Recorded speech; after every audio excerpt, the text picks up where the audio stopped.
안녕하세요, 외부자들입니다. 외부자들 채널 통계를 보면 저희 영상을 가장 많이 시청하시는 분들은 30대입니다. 그래서 30대들이 가장 많이 하는 고민은 어떤 것들이 있을까 하는 생각에서 오늘의 영상을 만들었습니다. 오늘의 주제는 결혼, 그리고 출산과 육아입니다. 과거 30대는 결혼하기 딱 좋은 나이였습니다. 그러나 현재 대한민국 30대의 혼인율은 50%밖에 안 됩니다. 모두가 결혼을 기피하는 이유는 어떤 게 있을까요? 대표적으로 세 가지를 꼽을 수 있을 것 같아요. 첫 번째, 결혼에 대한 가치관. 두 번째, 부동산. 세 번째, 경제력. 결혼을 방해하는 첫 번째 요인, 가치관입니다. 남성의 입장에서는 돈은 내가 버는데 집안일도 내가 해야 된다고? 가뜩이나 힘든데 집은 남자가 자가로 마련해 오라고? 내가 번 돈인데 나는 한 달에 10만원에서 20만원 용돈만 받아서 쓰라고? 이런 부모 세대의 고정관념들은 현재 30대 남성들에게 결혼을 일종의 부당한 거래 같다 이렇게 느끼게 만드는 것 같아요. 반대로 여성의 입장에서는 임신하다가 잘못되면 어떡해? 애 낳으면 내 커리어는? 애 키우는데 젊은 시절 다 바치라고? 나보고 결혼해서 엄마처럼 시댁살이 하라고? 얘는 돈도 없는 것 같은데 이 남자랑 결혼했다가 나중에 쪽박 차는 거 아니야? 여성들도 이런 다양한 부담을 느끼는 건 마찬가지입니다.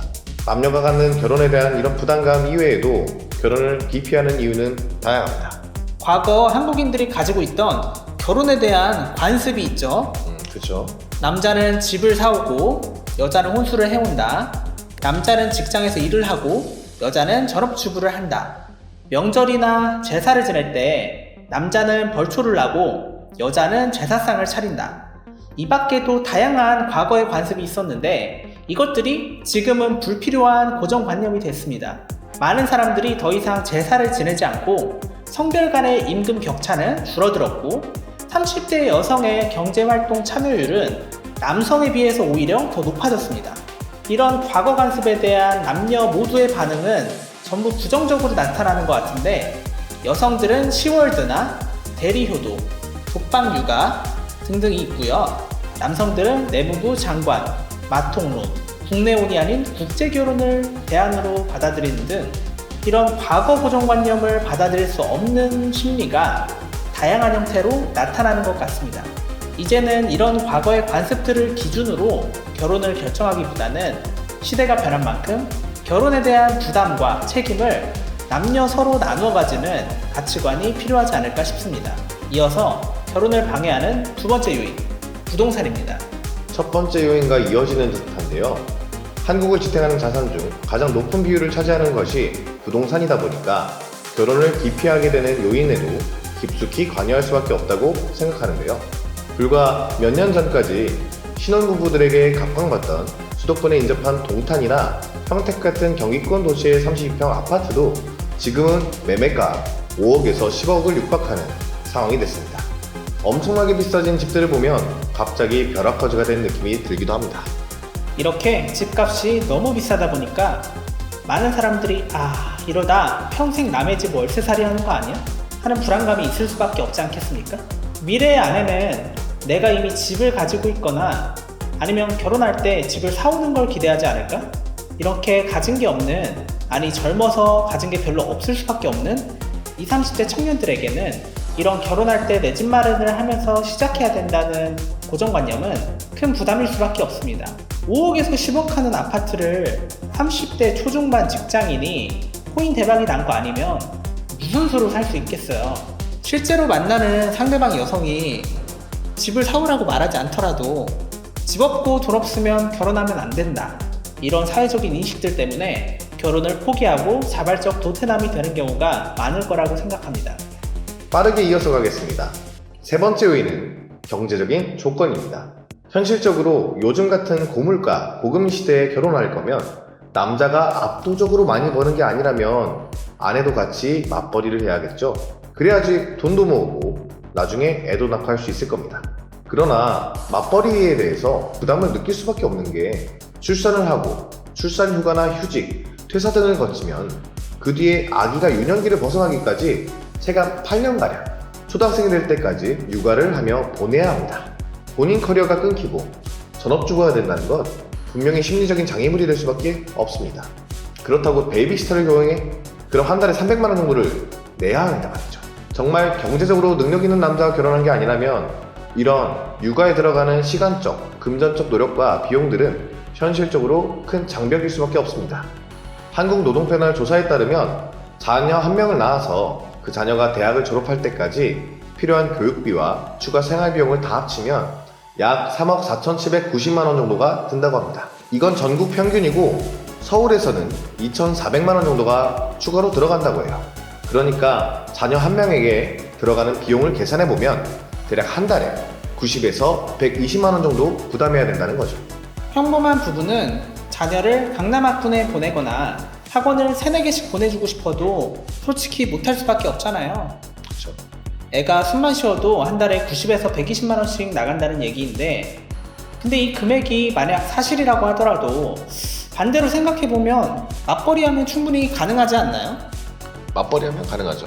전체 근로자 중에서 대기업 재직자는 18.6%, 중견기업 근로자는 7.5% 수준밖에 안 된다고 하니까 나머지 70%의 근로자들 임금 수준에서는 맞벌이 하는 게 아니면 양육은 분명히 경제적 부담으로 작용할 겁니다. 30대 후반의 평균 소득은 한 달에 300만 원 후반대라고 하는데 실제로 주변 사람들에게 물어보면 그것보다 조금 못 미친다는 경우가 많습니다. 그리고 300만 원 후반이 평균 소득이라는 게 사실이라고 하더라도 자칫 삐끗하면 바로 대출부터 받아야 되는 상황이 올 것 같은데요. 어느 날 다치거나 실직을 하게 될 수도 있기 때문에 물가 때문에라도 전혀 여유로운 소득처럼 보이진 않습니다. 실제로 여유로운 소득은 아니긴 합니다. 인플레이션 때문에 매년 5% 이상의 물가가 상승하는 것 같은데 연봉은 동결되거나 5%만큼도 오르지 않는 경우가 많잖아요. 피부로 와닿을 만큼 현재 안 좋은 경기 상황 때문에 결혼을 망설이는 것도 맞는 것 같고요. 또 이제 심리적으로는 내가 부족하게 자랐다면 내 자녀는 유복하게 키우고 싶은 게 사람 마음일 텐데 내가 돈을 충분히 못 벌기 때문에 내가 낳은 아이도 나처럼 알바하면서 학교를 다녀야 한다고? 내가 느꼈던 이런 괴로움들을 되물려주기는 싫어. 이런 생각이 들 수도 있어요. 실제로 가난을 되물림하기 싫어서 결혼을 안 하겠다는 사람들도 많습니다. 이렇게 출산을 통해 양육에 투입되는 정신적, 시간적, 유체적 스트레스를 감안했을 때 현실적으로 결혼과 출산은 안 하고 나 하나만 책임지고 살면 땡이니까 월 350만 원이라면 혼자 살면 충분히 넉넉하니까 혼기가 꽉 찬 나이가 돼도 굳이 사서 고생하고 싶지 않을 것 같습니다. 결혼하면 앞으로 배우자와 자녀를 위해서 많은 부분을 바꿔야 하니까요. 금전적인 문제뿐 아니라 결혼에 대한 많은 부담감들을 사회적 복지로 해소해주지 않으면 한국에서의 결혼은 누구나 기피할 수밖에 없을 것 같습니다. 그러나 정부 부처에서도 이런 식으로 대한민국 쫄딱 망하게 두고 싶지만은 않은가 봅니다. 2024년 1월부터 출산 장려 정책과 육아 돌봄 서비스 등 정책적으로 바뀌는 것들이 많은데 앞으로 시행될 그리고 지금 시행 중인 출산 장려 정책들을 몇 가지 소개해 드리겠습니다. 1. 출산 휴가 정책. 남녀노소 총 15개월 유급 육아 휴직 이용이 가능합니다. 출산휴가 3개월 동안 급여의 100%를 지급하도록 하고 육아휴직 기간 12개월 동안은 통상임금의 80%를 지급합니다. 2. 첫만남 이용권 200만원을 지원합니다. 출생 한 명당 200만원씩을 지원해주는 내용입니다. 3. 48세까지 한 달에 10만원의 아동수당을 지원합니다. 4. 단태아 출산 시 100만원, 쌍태아 출산 시 140만원의 임신 바우처를 지원합니다. 5. 2023년 9월 1일부터 100만원의 산후조리비를 지원합니다. 6. 2024년 1월부터 월 80시간의 아이돌봄 서비스를 부부의 소득을 중위소득을 기준으로 차등적으로 적용해서 최저 15%에서 최대 85%까지의 본인 부담금을 지원합니다. 7. 대한민국 국적을 가진 만 0세에서 5세 아동이면 어린이집이나 유치원에 아이를 보낼 경우 소득계층의 조건을 따지지 않고 누구나 보육료를 지원받을 수 있습니다. 8. 손주를 돌보는 조부모에게 월 30만원의 수당을 최대 13개월 동안 지원합니다. 9. 임산부를 위해 교통지원비 70만원을 지원합니다. 2024년 1월 1일부터 부모급여로 만 0세 아동이 있는 부모에게는 매달 100만원을 지급하고 만 1세 아동이 있다면 월 50만원을 지원하도록 개정되었다고 합니다. 만약 30세 월 260만원을 버는 직장인 A씨가 출산을 하고 말씀드린 정책지원금 중 지원 가능한 정책지원금을 모두 받았을 때 1년 동안 지원받는 금액은 5,111만원입니다. 이후로도 자녀가 만 12세가 될 때까지 아이돌봄 서비스를 이용할 수 있고 만 8세까지 아동수당을 월 10만원씩 지원받을 수 있습니다. 이렇게 출산과 양육을 장려하는 복지 혜택을 적극적으로 활용하면 사람의 손길이 필요한 양육비의 많은 부분을 상쇄할 수 있을 겁니다. 앞으로도 정부 차원에서 양육에 대한 복지 정책들을 적극적으로 개선 및 개발했으면 좋겠습니다. 출산, 육아휴가 지원 및 출산 직후에 받을 수 있는 혜택은 많지만 그 이후 지원이 충분하진 않다는 생각이 듭니다.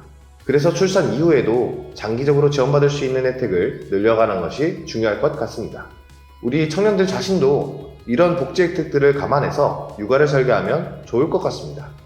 드라마 무빙에서 이런 장면이 나옵니다. 현장이 그리워? 아무 쓸모가 없어진 기분이야. 넌 나의 쓸모야. 난 너의 쓸모고. 왜 무슨 걱정이야? 함께 살 집 있지. 너랑 나 있지. 이렇게 한 달에 한 번은 고기 먹지. 아무튼 나는 그거면 돼. 우리 가족이 힘을 합치면 뭘 못하겠어. 하고 싶은 거 해. 하고 싶은 거 하라고. 서로가 서로의 쓸모라는 말이 현대를 사는 청년들에게 가장 필요한 말이라고 생각했습니다. 가진 게 많지 않더라도 같은 곳을 바라보고 소소하게나마 상대를 위로해주고 고난이 오더라도 함께 헤쳐나가는 모습을 통해 사랑의 일면을 느꼈습니다. 사랑하는 사람과 함께라면 얼마든지 행복하게 살 수 있지 않을까요? 어쩌면 지금 우리에게 진짜 필요한 것은 마음을 주고받을 수 있는 상대가 아닐까 싶습니다. 오늘 우리 영상이 재밌으셨다면 구독과 좋아요, 알림 설정까지 하셔서 앞으로 다양한 외부자들 이야기를 만나보세요. 그럼 이만 오늘의 영상을 마치겠습니다. 우리는 외부자들입니다.